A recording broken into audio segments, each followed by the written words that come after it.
Hi, my name is Anna. I want to ask, what happens to non-Muslims who have never been exposed to Islam? And what if a non-Muslim says that the miracles of Jesus are bigger than the ones that Mohammed performed? Sisters asked two questions basically. What a non-Muslim who says, who has never been exposed to Islam, what happens to them? And secondly, if a non-Muslim comes and says that the miracles of Isa alayhi salam are greater, what happens to them? Point number one, if a non-Muslim comes and tells me that they have not been exposed to Islam, today, in this world of science and technology, it's difficult. Maybe if you asked this question 50 years back, it was possible. Today, in this age of science and technology, especially the media bombarding misconception about Islam, you're exposed to Islam, maybe the wrong Islam, maybe pseudo-Islam, that Muslims are terrorists, Muslims are fundamentalists, Islam is a religion of killing, it degrades the woman, it subjugates the woman. They may be exposed to Islam, but wrong Islam. Now what happens to a non-Muslim who's not exposed to the right teachings of Islam? I feel if a non-Muslim hears something in the media, or any human being hears something in the media, he should not take it for granted. The Quran says in Surah Hujurat, chapter 49, verse number 6, whenever you get information, check it up before you pass it on to the third person. Whenever you get information, it is important that the person checks up whether the information is right or wrong.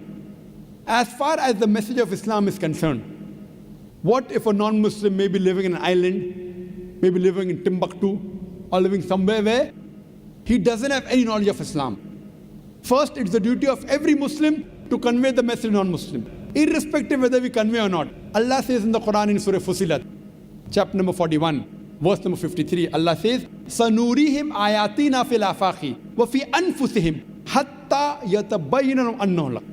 That soon we shall show them our signs in the furthest regions of the horizons until it is clear to them that this is the truth. Allah says that He will show the signs to every human being before the human being dies.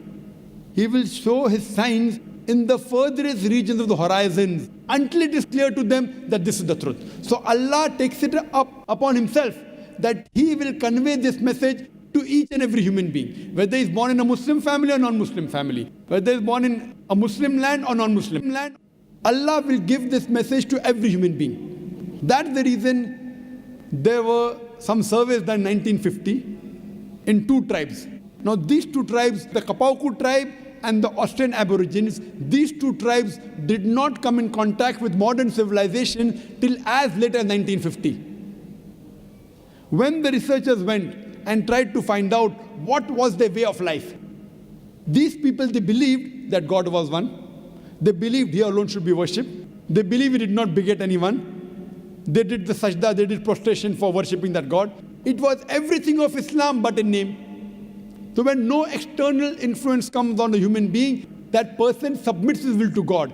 That's the reason our beloved Prophet Muhammad said, every child is born in Deen al-Fitr. Every child is born in the innate religion. He is born as a Muslim.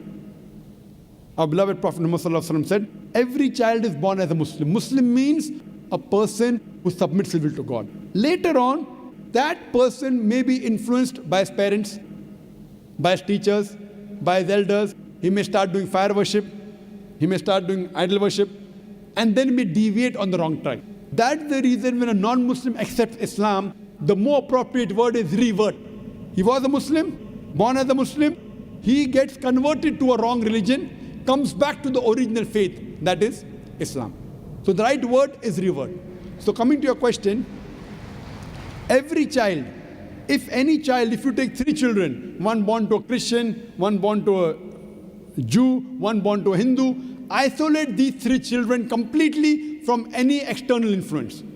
And when they grow up and you try and find out what is their way of life, it will be nothing but Islam. Only after external influence, they start deviating and worshipping wrong things and having wrong ideas. This is scientifically proven. Furthermore, sister, where your second question is concerned, that what if someone doesn't know Islam and thinks that Jesus Christ did miracles? I do agree Jesus Christ did miracles. But, sister, miracle is not the test. If you believe in Jesus Christ, peace be upon Him, if you read in the Bible, Jesus Christ, peace be upon Himself, says in the Gospel of Matthew, chapter number 24, verse number 24, it says that, "For there shall arise many false Christ and false prophets, and will do wonders and miracles, and if it were possible, shall deceive the very elect." So Jesus Christ, peace be upon him, says miracle is not the test. "There shall arise many false Christ and false prophets, and shall do wonders and miracles, and if it were possible, shall deceive the elect." That means Jesus Christ, peace be upon him, says miracle is not the test. Miracle does not make a person a god. Miracle does not make a person superior, because all the miracles that were done by all the prophets were done by Almighty God himself. All the miracles. All the miracles done by Moses, the parting of the sea, when he threw the stick, it became into a snake. It was done by Almighty God. All the miracles that Isa alayhi salam, Jesus Christ, peace be upon him, did were done by Almighty God. Same with Prophet Muhammad, peace be upon him, splitting of the moon were done by Almighty God. I would like to tell you that Islam is the only non-Christian faith which makes it an article of faith to believe in Jesus Christ, peace be upon him. No Muslim is a Muslim if he does not believe in Jesus Christ, peace be upon him. We believe that he was one of the mightiest messengers of Almighty God. We believe that he was the Messiah, translated Christ. We believe that he was born miraculously without any male intervention, which many modern day Christians today do not believe. We believe that he gave life to the dead with God's permission. We believe that he healed those born blind and lepers with God's permission. The Christians and the Muslims, we are going together. But one may ask, then where is the parting of ways? The parting of ways is that most of the Christians, they believe that Jesus Christ, peace be upon him, was Almighty God. They believe that Jesus Christ, peace be upon him, claimed divinity. In fact, if you read the Bible, there is not a single unequivocal statement in the complete Bible where Jesus Christ, peace be upon him, himself says that I am God, or where he says worship me.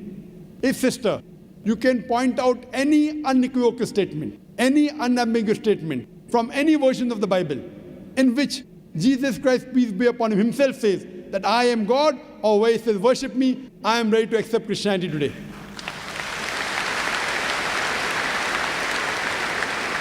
In fact, if you read the Bible, Jesus Christ, peace be upon him, said, it's mentioned in the Gospel of John, chapter number 14, verse number 28, Jesus Christ, peace be upon him, said, my Father is greater than I. Gospel of John, chapter number 10, verse number 29, my Father is greater than all. Gospel of Matthew, chapter number 12, verse number 28, I cast out devil with the Spirit of God. Gospel of Luke, chapter number 11, verse number 20, I with the finger of God cast out devil. Gospel of John, chapter number 5, verse number 30, I can of my own self do nothing. As I hear, I judge, and my judgment is just. For I seek not my will, but the will of Almighty God. Anyone who says, I seek not my will, but the will of Almighty God, he's a Muslim. Jesus Christ, peace be upon him, is a Muslim. He never claimed divinity. He never said that he was Almighty God. He clearly mentioned, it's mentioned in the Gospel of John, chapter number 14, verse number 24. He said that the words that you hear are not mine, but my Father's who has sent me. It's mentioned in the Gospel of John, chapter number 17, verse number 3. This is life eternal, so that you may know there is one God and Jesus Christ who thou hast sent. It clearly mentioned that Jesus Christ was a messenger. It's mentioned in the Gospel of Matthew, chapter 19, verse number 16 to 18, that a person approaches Jesus Christ, peace be upon him, and asks him, that good master, what good things should I do so that I shall enter eternal life? So Jesus Christ, peace be upon him, says, why thou callest me good? Leave aside God, G-O-D. Why thou callest me good, G-O-D? For there is only one good, and that is the Father in heaven. And if thou want to enter eternal life, you keep the commandments. Jesus Christ didn't say that if you want to enter eternal life, if you want to go to paradise, believe I am God. He didn't say that you believe that I died on the cross for your sins. What he said, if you want to enter eternal life, if you want to enter paradise, you keep the commandments. And it's clearly mentioned in the book of Acts, chapter number 2, verse number 22, that ye men of Israel, listen to this. Jesus of Nazareth, a man approved of God amongst you by wonders and miracles which God did by him, and you are witness to it. What does it say?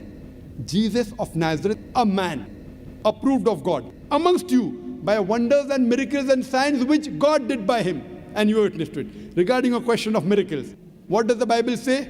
Book of Acts, chapter number 2, verse number 22. A man approved of God amongst you by wonders and miracles and signs which God did by him, and you witnessed to it. So all the credit goes to Almighty God.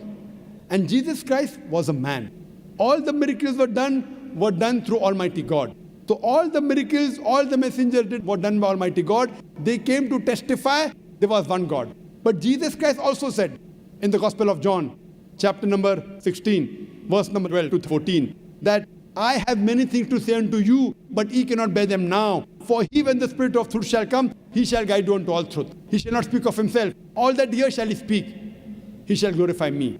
Now this prophecy is prophesied no one but the last and final messenger, Prophet Muhammad, peace be upon him. So if you're a true Christian, and if you believe in Jesus Christ, peace be upon him, Jesus Christ, peace be upon him, said, I have many things to say unto you, but ye cannot bear them now. For he, when the Spirit of truth shall come, he shall guide you unto all truth.